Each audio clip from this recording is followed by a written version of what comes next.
So I want to tell you about a book today. The book is called The Gulag Archipelago. You ready? The book is called The Gulag Archipelago, and it's by a Russian author, a Soviet author named Aleksandr Solzhenitsyn, who was in the Gulag Archipelago concentration camp system for a very long time. He had a very hard life. He was on the Russian front when the Germans invaded the Soviet Union in the early stages of World War II. Now, Hitler and Stalin had signed a non-aggression pact. And Hitler invaded the Soviet Union anyway. And from what I've been able to understand, the Soviets had prepared an invasion force for Europe at that point, but were not concerned with having to defend their territory, and so they were caught completely unawares by Hitler's move. And the conditions on the Russian front were absolutely dreadful, and Solzhenitsyn was a soldier on the Russian front. And he wrote some letters to one of his friends, which were intercepted, complaining about the lack of preparation and using bitter, dark humor to describe the situation. And the consequences of that was that he was thrown into a work camp. The Soviet system relied on work camps, and so those were large labor camps of people who were essentially enslaved, many of whom were worked to death, often froze to death, working in conditions that were so dreadful that they're virtually unimaginable.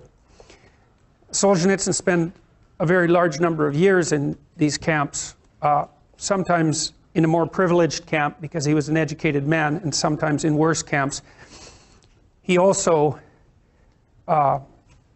developed cancer later and wrote a book about that called Cancer Ward, which is a brilliant book.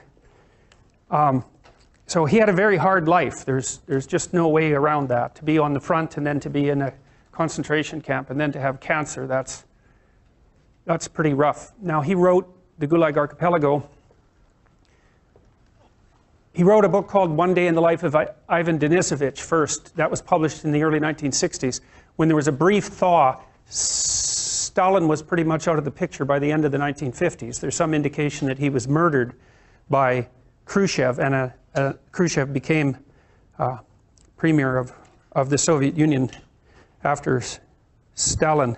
And there's some indication perhaps that Stalin was either murdered by Khrushchev and a set of his cronies, or when he was very ill, just before he died, was not helped, at least wasn't provided with any medical attention because of the intervention of Khrushchev and his cronies. Now, there's some indication as well at that point that Stalin, who was an absolutely barbaric in every possible way you could imagine, was planning to start a third world war. And he was certainly capable of doing such things because he had already imprisoned or killed tens of millions of people. Now, just after Stalin died, there was a bit of a thaw in the Soviet Union with regards to internal repression. In the early 1960s, Solzhenitsyn published a book called One Day in the Life of Ivan Denisovich, which was a story about one day in the life, his life really, inside one of these so-called Gulag Archipelago camps. Now, he called it the Gulag Archipelago because an archipelago is a chain of islands. And so Solzhenitsyn likened the work camp system in the Soviet Union, which was made up of isolated camps distributed across the entire state. He likened that to a series of islands, and hence the metaphor.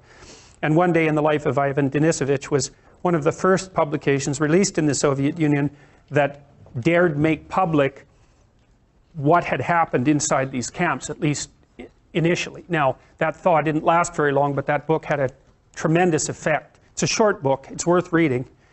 After that, he wrote a number of other books, which are also, he's a great literary figure in the same category, I would say, as Tolstoy or Dostoevsky, which is like really saying something. You know, those two are perhaps the greatest literary figures who ever lived, with the possible exception of Shakespeare. He wrote this book called The Gulag Archipelago, which is published in 3 volumes, each of which is about 700 pages long. The first one details the origin of the oppressive Soviet system, at least in part under Lenin, and then its full-fledged implementation under Stalin, and the deaths of, well, Solzhenitsyn estimated the deaths in internal repression in the Soviet Union at something approximating 60 million between 1919 and 1959. Now, that doesn't count the death toll in the Second World War, by the way. Now, people have disputed those figures, but they're certainly in the tens of millions, and the low-end bounds are probably 20 million, and the high-end bounds are nearer what Solzhenitsyn estimated. He also estimated that the same kind of internal repression in Maoist China cost 100 million lives, and so you can imagine that the genuine historical figures, again, are subject to dispute, but somewhere between 50 and 100 million people. And one of the things that's really surprising to me, and that I think is absolutely reprehensible, is the fact that this is not widespread knowledge among students in the West, any of this, and it's because your education, your historical education, if you started to describe it as appalling, you would barely scratch the surface. These were the most important events of the 20th century, and they're barely covered at all in standard historical curriculum. You know something, I would presume, about World War II and about the terrible situation in Nazi Germany and the death of 6 million gypsies and Jews and homosexuals in the concentration camps in Nazi Germany.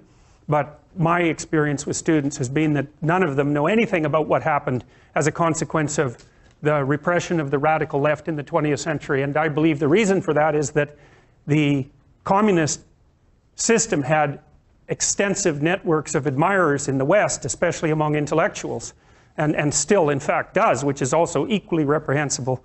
And I believe that one of the consequences of that is that this element of history has been what would you say, under-examined, and certainly very little attention has been brought to it in the public school curricula, and there's absolutely no excuse for that. It was the worst thing that happened in the 20th century, and that's really saying something, because the 20th century was about as bad as it gets. And so, and the fact that these deaths on massive scale occurred, and the fact that we don't know that deep inside our bones is a testament to the absolute rot of the education system.